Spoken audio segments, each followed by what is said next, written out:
The galaxy was watching when the refugee fleet entered Earth's solar system. Across hundreds of worlds, screens lit up. Commentators spoke with calm voices. Experts predicted what would happen next. Everyone believed they already knew the ending. The Kareth had lost everything. Their home world had been torn apart by a violent cosmic storm. Cities were crushed. Oceans boiled. Their proud war fleets were scattered like dust. All that remained were broken ships filled with civilians, families, children, elders, drifting through space with almost no power left. They were once feared as warriors. Now they were refugees. And they were heading toward Earth. Many alien races expected a simple scene. Humans would send tents. Cheap shelters. Food packages. Basic medicine. A temporary camp somewhere far from their cities. That is what weak species did. They showed kindness, but only in small ways. Enough to look good. Not enough to change anything. General Varric stood on the bridge of his damaged flagship. The lights flickered above him. Half his command crew was injured. The great banners of the Kareth Empire hung torn behind his chair. He stared at the blue planet on the main screen. "So this is humanity," he said quietly. Earth looked peaceful. Too peaceful. Clouds drifted across its surface. Oceans shined under sunlight. It did not look like the world of a powerful species. Varric felt shame burn in his chest. The Kareth had once refused trade with humans. They had called them soft. Emotional. Builders instead of fighters. Now he had no choice but to ask those same builders for help. A message arrived from Earth. The bridge grew silent. Varric expected words of pity. Maybe long speeches about unity and peace. Instead, the message was short. Welcome. Docking coordinates attached. Prepare for immediate transfer. No sympathy. No judgment. Just instructions. Varric frowned. Immediate transfer to where? Before anyone could answer, long-range sensors detected movement near Earth's orbit. Ships. Thousands of them. But they were not warships. They were massive construction vessels. Huge mechanical arms unfolded from their sides. Platforms expanded like metal flowers opening in space. Energy beams connected ship to ship, forming a wide circle above Earth. Across the galaxy, viewers leaned closer to their screens. "What are they doing?" one alien reporter whispered. Varric's tactical officer zoomed in. Large sections of framework were already forming. Thick support beams locked into place. Automated drones flew in perfect order, welding, cutting, assembling at impossible speed. It was not random. It was planned. "This cannot be for us," one Kareth officer muttered. Varric did not answer. Within hours, the circle in orbit grew into something larger. Towers began to rise from the structure. Sections rotated slowly, creating artificial gravity. Shield generators activated, forming a soft blue glow around the growing ring. The galaxy grew quiet. Humans were not preparing a refugee camp. They were building a city. And not a small one. The structure was big enough to house millions. Varric felt something he had not felt since his planet burned. Confusion. Why would humans spend so much for strangers? Why invest such power into a race that once looked down on them? Another message arrived from Earth. Phase 1 housing will be ready in 22 hours. Medical teams are standing by. Your people will be safe. Safe. The word felt strange. Kareth ships slowly moved toward the docking coordinates. As they approached the massive orbital structure, airlocks opened. Bright lights welcomed them inside. Through the viewing window, Varric saw wide streets already complete. Real buildings. Green parks. Water systems flowing. This was no temporary shelter. This was a new beginning. The galaxy commentators fell silent. No one had predicted this. On Earth, construction ships continued working without pause. More sections were added. More systems activated. And far beyond the solar system, hidden in dark space, unknown sensors turned toward Earth. Something was watching the builders.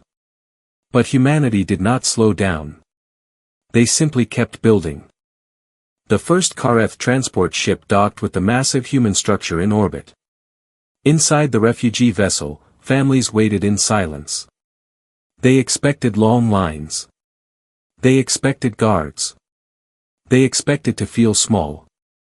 When the airlock opened, warm air flowed inside.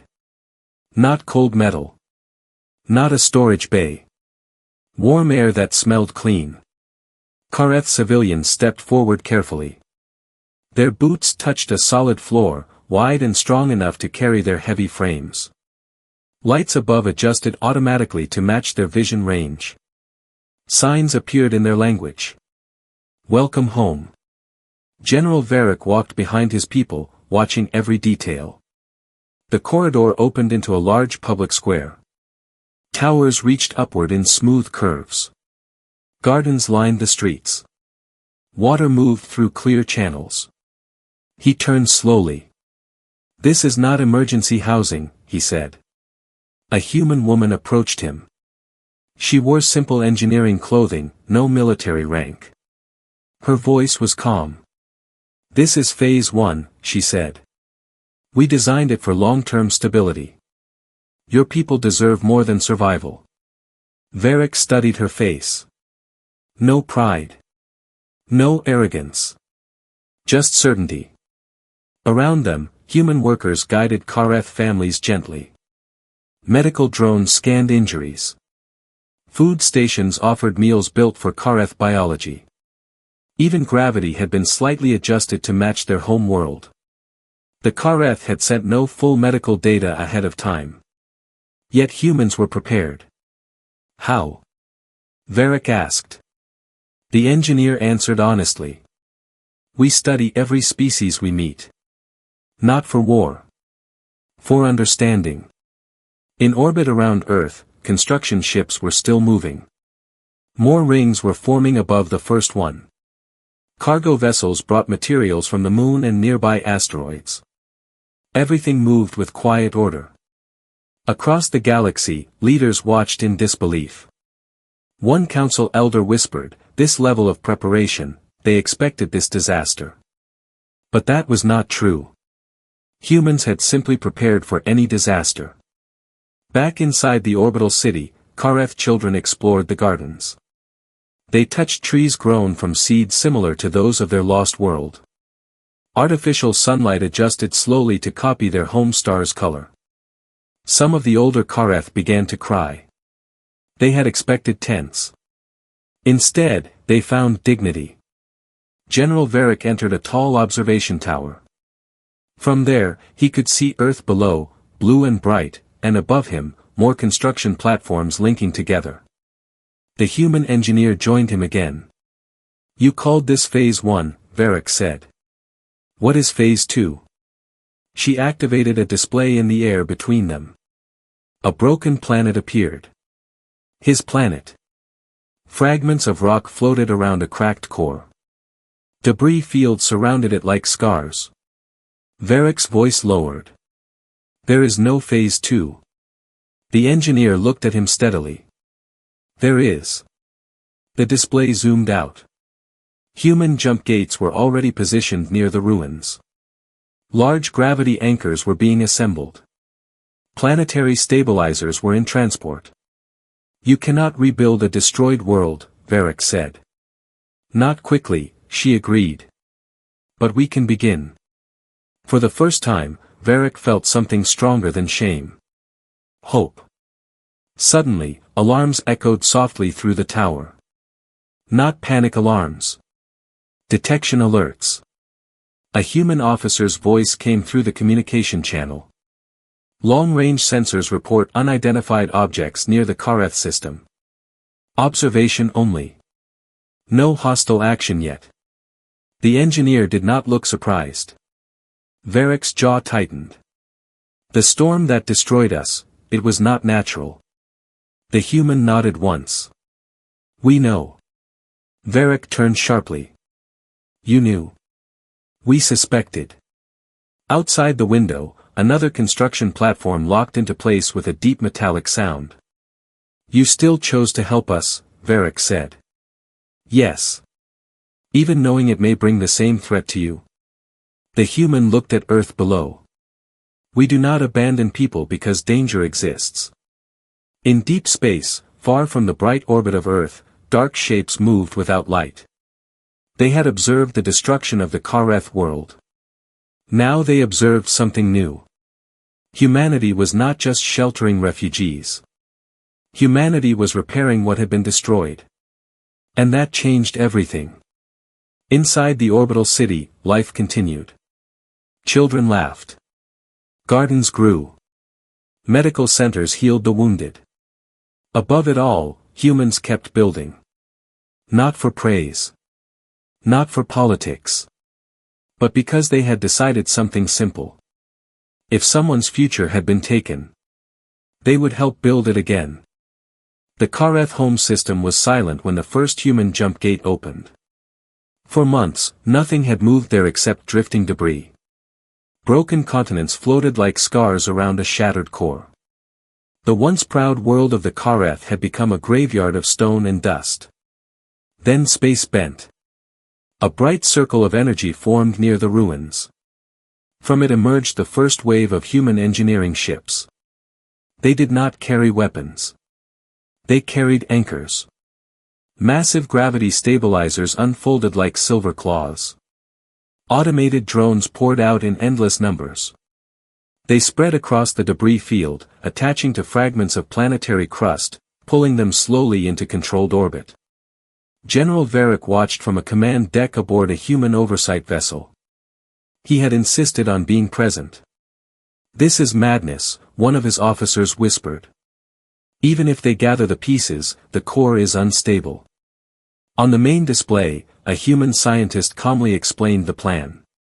Step 1, stabilize remaining mass. Step 2, reinforce planetary core with artificial gravity compression. Step 3, rebuild atmosphere using captured ice and engineered algae systems. Varric crossed his arms. And step 4. The scientist looked directly at him. Let your people go home. The work began immediately. Huge fragments of rock were guided into position. Gravity anchors pulsed with steady blue light, holding pieces in alignment. Smaller drones welded cracks with advanced fusion bonding. It was slow, careful work. There were no dramatic explosions. No loud speeches. Just patience. Back in Earth's orbit, the refugee city expanded. More Kareth civilians arrived each day, but now they were watching something different on the public screens. Their world was changing. Slowly, the broken crust began forming a rough sphere again. The exposed core, once unstable and glowing with violent energy, was surrounded by human-built containment rings.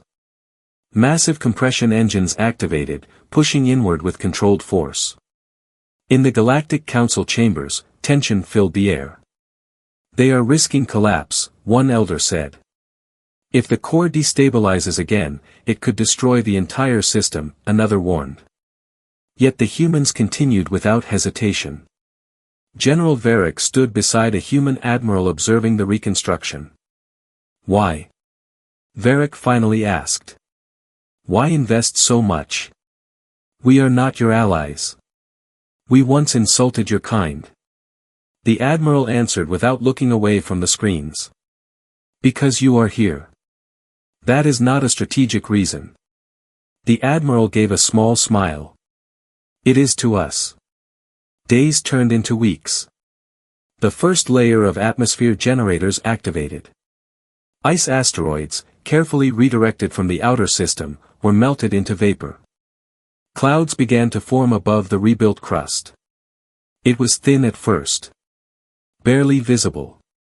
But it was there. Kareth civilians watching from Earth's orbit fell silent when they saw it. Some pressed their hands to the screens. Their world was breathing again. Then the sensors detected something unexpected. Unidentified objects at the edge of the system. Not debris. Ships. Dark vessels, silent and still, observing from far beyond normal scanning range. Human analysts worked quickly. They match energy signatures from the storm event that destroyed this planet, one officer reported. Varric felt a chill. So it was no storm, he said quietly. It was an attack. The dark ships did not move closer. They simply watched. As if curious. As if calculating. The human admiral issued calm orders.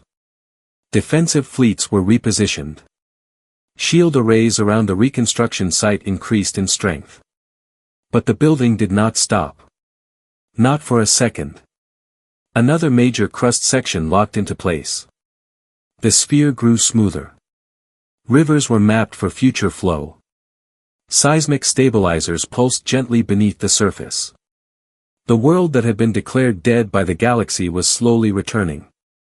And far away in the shadows, the unknown fleet shifted formation. They had destroyed one civilization easily. Now they were watching another one do something unexpected. Humanity was not rebuilding a planet because it was easy. They were doing it because someone had lost it. And if the darkness that caused that loss returned, it would not find victims this time. It would find builders who refused to stop. The dark fleet moved without warning. One moment they were distant shadows at the edge of the Kareth system. The next, space folded around them. Dozens of black ships appeared closer to the reconstruction zone, their hulls absorbing light as if they were holes cut into reality. No signals. No demands. Only presence. Alarms echoed across the human command ships, but there was no panic. Orders were short and clear. Shield arrays to full strength. Civilian vessels retreat behind the inner barrier. Construction teams maintain operation. General Varric stared at the tactical display in disbelief. They are here to finish what they started, he said. The human admiral beside him nodded once. Yes. Then pull back your engineers. Varric demanded. Save your people. The admiral's voice remained calm. Our people are builders. They know the risk. Outside the viewport, the half-restored planet floated in silence. Clouds had grown thicker over the past weeks. Faint blue oceans had begun forming in low basins. It was not yet alive, but it was close. The dark ship spread into formation. Then they fired. Thin beams of distorted energy struck the outer gravity anchors. One stabilizer exploded in bright fragments. The planet's crust trembled slightly.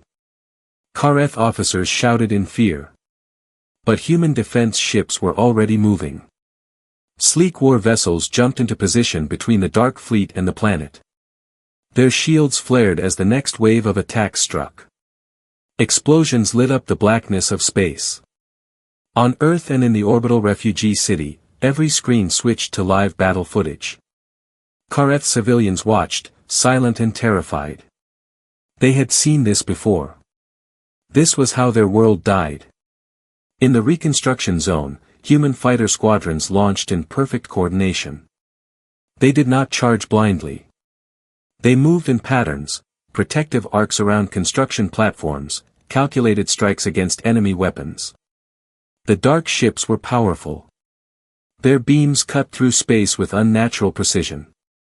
One human cruiser shattered under concentrated fire. Varric clenched his fists. They are stronger than we expected. The admiral did not deny it. Yes. Another dark ship advanced directly toward the forming planet. Its energy core began charging, brighter than the others. It's targeting the core stabilizers, a human officer shouted. If the core collapsed now, months of work would be lost. The planet could break apart again, maybe worse than before. Varric turned to the admiral. Order a retreat. This is not your war. The admiral looked at him, eyes steady. It became our war the moment we chose to build. A new signal flashed across the tactical screen. Additional human fleets were arriving. Not just warships, heavy industrial carriers, shield barges, and massive construction platforms. They moved directly into defensive positions, forming a living wall around the planet. The charging dark ship fired. A brilliant wave of destructive energy rushed forward. At the last second, 3 human carriers locked together and expanded their shields to maximum output. The blast struck them instead of the planet. The shock wave tore through their systems. One carrier broke apart. But the planet remained intact. Without hesitation, nearby engineering drones swarmed the damaged gravity anchor and began repairs, even while the battle raged around them. Varric stared in disbelief. They are repairing, during combat? Yes, the admiral replied. We do not stop building. Human battleships concentrated fire on the attacking dark vessel. Coordinated strikes hit weak points along its hull. For the first time, one of the black ships cracked, then split apart in silent light. Across the system, smaller victories followed. The Dark Fleet, realizing the planet would not fall easily, began pulling back. Not in panic, but in calculation. They had expected fear. They had expected retreat. Instead, they found resistance built on purpose. As the last enemy ship vanished into warped space, silence returned. The half-restored world still floated there. Scarred. Damaged. But standing.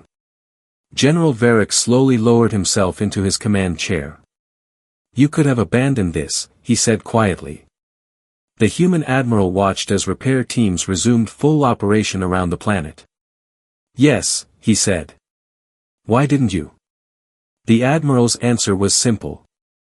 Because if builders retreat every time something breaks, nothing new would ever exist. And so, even after facing the same darkness that had destroyed an entire civilization, humanity did the one thing the galaxy did not expect. They kept building. Months passed, and the Kareth home world no longer looked like a graveyard. From orbit, blue oceans reflected the light of their star. White clouds moved across a stable sky. Green began spreading across the surface where forests were carefully replanted. New cities rose near the ruins of the old ones, stronger foundations, smarter designs, protected by advanced planetary shields. It was not the same world they had lost. It was better prepared. General Varric stood on a high platform overlooking the capital valley. The wind moved against his armor, carrying the scent of growing life. Below him, thousands of Kareth civilians gathered for the first planetary assembly since the destruction. And beside him stood a human ambassador. No large military guard. No display of power. Just a small group of engineers and diplomats watching quietly. Across the galaxy, the ceremony was broadcast live. Worlds that once mocked humanity were now silent. Varric stepped forward to speak. His voice carried across the valley and through every communication channel. When we fled our dying world, we believed we had nothing left. He paused, looking at the horizon where new towers touched the sky. We arrived at Earth expecting survival. We expected tents. Temporary shelters. Basic mercy. Soft murmurs moved through the crowd. We believed humans would help just enough to feel kind. He turned slightly toward the human ambassador. Instead, they gave us dignity. Images flashed on giant screens, the orbital city above Earth, the first gravity anchors locking into place, human carriers sacrificing themselves to shield the planet. They did not offer charity, Varric continued. They offered partnership. In orbit above the restored world, human construction ships still moved. Final atmospheric calibrations were being completed. Satellite defense grids rotated slowly, alert and ready. The Dark Fleet had not returned. But everyone knew they might. And this time, They would find a world defended by two civilizations. The human ambassador finally stepped forward when Varric finished. She did not give a long speech. "Your world was broken," she said calmly. "We helped rebuild it. One day, another world may break. When that day comes, you will help rebuild theirs." It was not a command. It was a belief. Among the Kareth crowd, something changed. The shame they had carried since their defeat began to fade. They were no longer survivors living in borrowed space. They were builders now too. Later that evening, Varric walked alone through one of the newly planted forests. Young trees stood in careful lines, supported by subtle climate systems hidden underground. In the distance, children laughed, real laughter, not forced bravery. He activated a private communication channel to the human admiral who had led the defense. "We once judged your species," Varric said quietly. "We saw you as weak." The admiral's voice replied from orbit. "Many do. We measured strength in conquest," Varric continued. "In the ability to destroy." He looked up at the sky where human ships glimmered like stars. "You measure strength in what can be rebuilt." There was a short silence. "Yes," the admiral answered. Across the galaxy, reactions spread. Some worlds felt relief. Some felt inspiration. A few felt fear. Because if humanity could rebuild a shattered planet, and defend it against the unknown force that destroyed it, then they were far more powerful than anyone had understood. Not because they ruled. Not because they conquered. But because they created futures where none existed. As night settled over the restored Kareth world, its cities glowed with new light. Above, human vessels prepared to slowly withdraw, leaving behind shared technology and knowledge. Varric watched them carefully. "When we came to you," he said in a final public message to the galaxy, "we believed we were beggars." He lifted his head proudly. "We were wrong." A new symbol appeared on screens everywhere, the joined emblems of the Kareth and humanity. "We asked for tents," Varric said. "And humanity built us a future." Far beyond known space, in the darkness where the silent fleet had retreated, distant sensors recorded the growth of this alliance. The builders had proven something dangerous. They did not kneel. They did not retreat. And when something was destroyed, they built it stronger.